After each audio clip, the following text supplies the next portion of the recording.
If you think benchmarking a PC in a cardboard box is weird, you probably haven't seen any of my other videos.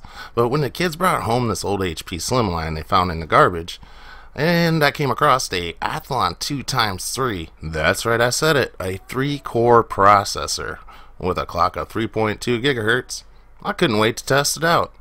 Since this is the box I was going to store it in, well, I just kept on going. Some folk may say, why not the old Phenom x4? And that's more than likely the best choice for better performance. But my passion for old unique technology took over, and I had to see what this 3-core Athlon was about. Was it AMD's counter to the Intel's Core 2 Duo at the time? Or was it some form of hyper-threading back then? I do not know, and that's why I ordered it for 12 bucks. Well, some may say why, some may say, well, that's just dumb, and some may say, I can't believe you built the perfect fire hazard. Whatever is said, pay attention, because the motherboard doesn't even touch the box. And honestly, this was for fun, and it'll probably be broke down soon. So I hope you enjoy this silly build, or even a bench or two. This is an old Asus Revision 5 motherboard I can't even find the BIOS update to. So, you know, if you don't like it, don't hurt me too hard in the comments, but I got some cool Xeon stuff coming up in the future, so make sure you sub if you're not. Thanks.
Yeah.